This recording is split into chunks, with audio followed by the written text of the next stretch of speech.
আমরা বেশি সময় নেব না, অল্প সময়ের মধ্যেই আমাদের দেবেন সেটুকু নিয়ে, এবং তার সঙ্গে আমাদের প্রার্থীর আবেদন তিনি রাখবেন।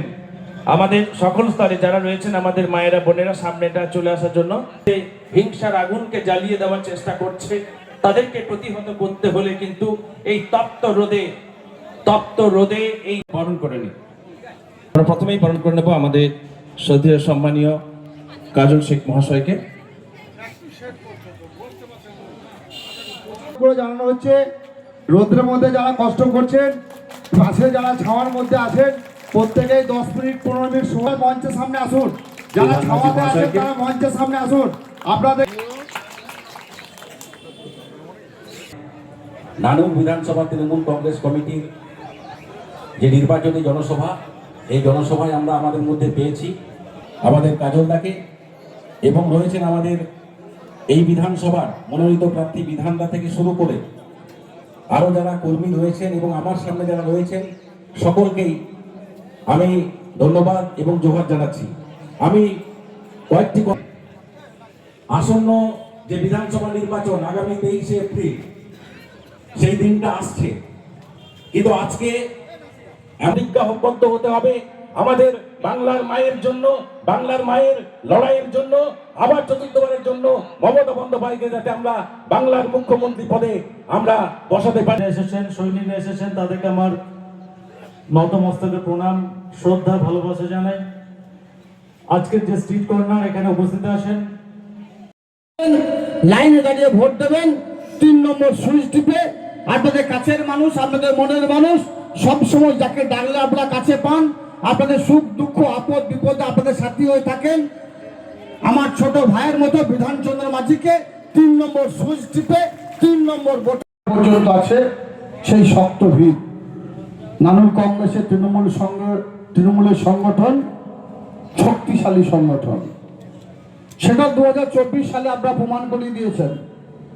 আমাদের রাজ্যের মাননীয় মুখ্যমন্ত্রী মাননীয় মমতা বন্দ্যোপাধ্যায়, বাংলার বাঘিনী, বাংলার মা, সর্বভারতীয় তৃণমূল কংগ্রেস দলের সভানেত্রী এবং সর্বভারতীয় তৃণমূল কংগ্রেস দলের সাধারণ সম্পাদক নবীন প্রবীণকে যিনি একসাথে তলায় নিয়ে এসেছেন, আমাদের দলের যুবরাজ অভিষেক বন্দ্যোপাধ্যায় নাদন বিধানসভায় আমার ভাতৃপ্রতিম, আমার ছায়াসঙ্গী বিধানচন্দ্র মাঝিকে এখানে বিধায়ক পদে অর্থাৎ জোড়াফুল চিহ্নে মনোনয়নপত্র পেশ করার জন্য বলেছেন। আপনাদের সকলের কাছে আবেদন করব, সকাল সকাল উঠবেন, লাইন দাঁড়িয়ে ভোট দেবেন, নিজের ভোট নিজে দেবেন, 3 নম্বর সুইচ টিপে আমাদের বিধানচন্দ্র মাঝিকে আশীর্বাদ করবেন। মমতা বন্দ্যোপাধ্যায়, অভিষেক বন্দ্যোপাধ্যায় হাতকে শক্ত করার চেষ্টা করবেন। মানুষের সঙ্গে আলাপ আলোচনা করেছি, বাকিটা ওখানকার যারা মামাটি মানুষের সৈনিক আছে ও দেখে নেবে। এরপর কাল থেকেই আমি মাননীয় মুখ্যমন্ত্রী মাননীয় মমতা বন্দ্যোপাধ্যায়কে, বাংলার বাঘিনীকে তার পায়ে হাত দিয়ে প্রণাম করে এবং বীরভূম জেলার বিভিন্ন প্রান্তে যাওয়ার যে সিদ্ধান্ত নিয়েছিলাম সেটা কাল থেকে শুরু করেছি। কালকে আপনারা দেখেছেন, হয়তো আমি খয়রাসোল গিয়েছিলাম, আর কাল সন্ধ্যে একপস্ত নানুরের সমস্ত সহযোদ্ধা সহকর্মীদের নিয়ে বসেছিলাম। আজকে নানুরের 3-4টে স্ট্রিট কর্নার আছে, তারপর কালকেও দুপুর 12টা পর্যন্ত নানুরে থাকবো। তারপর আমি দুবরাজপুরে যাব, দুবরাজপুরে কর্মীদের নিয়ে বসবো। তারপর দিন আমি মুরারই যাব, তারপর দিন আমি রামপুরহাট বিধানসভায় যাব। এইভাবে বীরভূম জেলার বিভিন্ন প্রান্তে এই কয়েকটা দিন ঘুরে সেই এরিয়ার যে মামাটি মানুষের সৈনিকেরা তারা কিভাবে লড়াই করছে, কিভাবে সংগ্রাম করছে, সেই প্রসেসগুলো শুধু অনুসরণ করার জন্য বলেছেন, সেগুলোই আমি দেখব। আর যদি কোথাও ঠিকঠাক না থাকে তাদের দিশা পথ দেখাবো। কটা বিধানসভা আপনি যাবেন? আমি যতগুলো বিধানসভা পারবো ততগুলো বিধানসভা যাব। কটা বিধানসভা দেখতে পাচ্ছি? এখনো পর্যন্ত সঠিক ওই বিষয়টা আমি সামনে আনতে চাইছি না, কিন্তু যতগুলো বিধানসভা যেতে পারবো ততগুলো বিধানসভা যাব। এবং বীরভূম জেলায় যারা মামাটি মানুষের নেত্রী মমতা বন্দ্যোপাধ্যায়, অভিষেক বন্দ্যোপাধ্যায় হয়ে বা তাদের নির্দেশ মতো নমিনেশন ফাইল করেছেন, যে যেখানে ডাকবে সেখানে যাব। কারো কোনো কমতি বা ঘাটতি থাকলে সেটাকে পূরণ করব।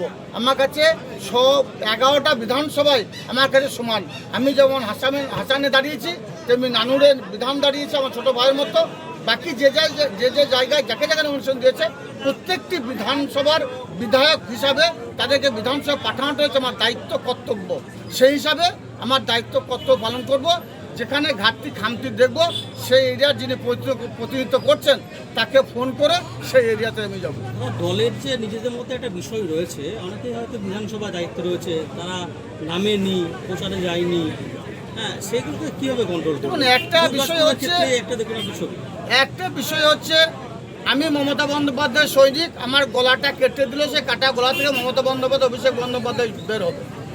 আমার মনে হয় যাদেরকে দল দায়িত্ব দিয়েছে বিভিন্ন জায়গায়, কোর কমিটি বলুন বা ব্লক সভাপতি বলুন বা অন্যান্য যেসব শাখা সময় দায়িত্ব বলুন, তাদের উচিত প্রত্যেকটি জায়গায় যাওয়া। কারণ মমতা বন্দ্যোপাধ্যায় থাকলে আমরা থাকবো, এটা মাথায় রাখা উচিত। অভিষেক বন্দ্যোপাধ্যায় থাকলে আমরা থাকবো, মামাটি মানুষের সরকার থাকলে আমরা থাকবো, না হলে আমরা থাকবো না।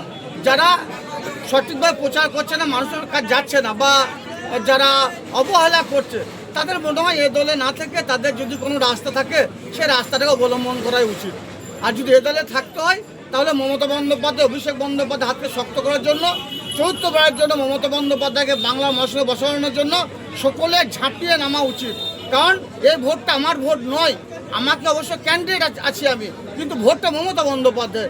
এ ভোট বিধানচন্দ্র মাঝির ভোট নয়, এ ভোট মমতা বন্দ্যোপাধ্যায়। আমি যেখানে যাচ্ছি সেখানেই আমি একটাই কথা বলছি, যারা একটিবারের জন্য মমতা বন্দ্যোপাধ্যায় জিন্দাবাদ, অভিষেক বন্দ্যোপাধ্যায় জিন্দাবাদ বলেছে, সে যদি বসে থাকে, অভিমান করে থাকে, তাকে ডেকে নিয়ে এসে কমসে কম এ ভোটটা করাও। এ ভোট মমতা বন্দ্যোপাধ্যায় ভোট। এ ভোট বাংলার মানুষের স্বাধীনতাকে যারা হরণ করছে, বাংলার মানুষের বাক স্বাধীনতা হরণ করছে। আমি বাঙালি হওয়ার জন্য অন্য রাজ্যে যখন যাচ্ছি, আমার উপর নিষ্ঠুর নির্যাতন করা হচ্ছে, নির্মম অত্যাচার করা হচ্ছে, থানায় বসিয়ে রাখা হচ্ছে, বাংলাদেশি তকমা দিয়ে বাংলাদেশ পাঠিয়ে দেওয়া হচ্ছে, আমাদের 100 দিনের কাজের টাকা দেয়নি, আমাদের আবাস যোজনা টাকা দেয়নি, কেন্দ্র সরকার বাংলাকে বঞ্চনা করছে। তারা এবার বাংলায় এসে মানুষকে ভুল বোঝানোর চেষ্টা করছে, ধর্ম নিয়ে রাজনীতি করছে। এটা রবীন্দ্রনাথের বাংলা, এটা নজরুলের বাংলা। এখানে হিন্দু মুসলমান আমাদের পূর্বপুরুষরা এখানে বসবাস করে এসেছে। কেউ শ্মশানে ঠাঁই হয়েছে, কারো কবরস্থানে ঠাঁই হয়েছে, কিন্তু আমরা যারা আছি আমরা এক স্থানে বসবাস করছি। আমাদের মধ্যে কোনো বিভেদ নেই। যারা বিভেদ লাগানোর চেষ্টা করছে, দ্বন্দ্ব লাগানোর চেষ্টা করছে, তাদেরকে দূরে সরিয়ে রাখা উচিত। এই বিষয়গুলো মানুষকে বোঝাতে হবে। এখন যারা মুখ লুকিয়ে রয়েছে বা পাঁচিলে বসে আছে, তাদের পাঁচিলে বসা বা মুখ লুকিয়ে থাকা উচিত বলে আমি মনে করি না। 250টা বেশি আসন নিয়ে চতুর্থবারের জন্য বাংলার মশলে মমতা বন্দ্যোপাধ্যায় বসবে। সেদিন হয়তো তারা সবার আগে আবির খেলবেন, হোলি খেলবেন। তাদেরকে বলবো, প্রয়োজন অনুরোধ করবো, যদি কোথাও ভুল ভ্রান্তি হয়ে থাকে, কেউ কোথাও ভুল ভ্রান্তি করে থাকে, এই কয়েকটা দিন আপনাদের নিজেদের মধ্যে ভুল ভ্রান্তি বা অন্য কোনো পথে না গিয়ে চুপচাপ বসে না থেকে আসুন, আমরা সকলে মিলিতভাবে সংঘবদ্ধভাবে মমতা বন্দ্যোপাধ্যায় হাতকে শক্ত করি, অভিষেক বন্দ্যোপাধ্যায় হাতকে শক্ত করি। চতুর্থবারের জন্য বাংলার মসনদে মমতা বন্দ্যোপাধ্যায়, অভিষেক বন্দ্যোপাধ্যায় সরকারকে মজবুত করার লক্ষ্যে 250-এর বেশি আসন নিয়ে মমতা বন্দ্যোপাধ্যায়ের জন্য বাংলার মসনদে বসে সারা বাংলার যারা মামাটি মানুষের সৈনিক, তাদেরকে আপনাদের মাধ্যমে আহ্বান জানাবো। সঙ্গে সঙ্গে বীরভূম জেলার যারা মামাটি মানুষ সৈনিক আছে, যারা বিভিন্ন পদে আসীন হয়ে আছেন, যাদেরকে মমতা বন্দ্যোপাধ্যায়, অভিষেক বন্দ্যোপাধ্যায় বিভিন্ন সময়ে বিভিন্ন পদে বিভিন্ন দায়িত্বে দিয়েছেন, তাদেরকে সকলে বলবো, আসুন সবাই মিলে একসঙ্গে কাঁধে কাঁধ মিলিয়ে পায়ে পা মিলিয়ে লড়াই করি এবং 11টা বিধানসভায় মমতা বন্দ্যোপাধ্যায়কে, অভিষেক বন্দ্যোপাধ্যায় হাতে আমরা তুলে দিই। বীরভূম জেলাতে তৃণমূল কংগ্রেস সংগঠন, মামাটি মানুষের সংগঠন, সেটাকে আরও শক্তিশালী করি। যারা পাঁচিলে বসে, তাদের উদ্দেশ্যে এটাই বার্তা দেবো, রেড কার্ড রেডি আছে। আমরা প্রত্যেকটি বিষয় ফলো করছি, অনুসরণ করছি এবং প্রত্যেকটি বিষয়ে আপনাদের চলার পথ কি আছে, কি করছেন, কি করতে চলেছেন, সবটাই কিন্তু আমরা রিপোর্ট করছি রাজ্য নেতৃত্বের কাছে। রাজ্য নেতৃত্ব কিন্তু ফলো করছে।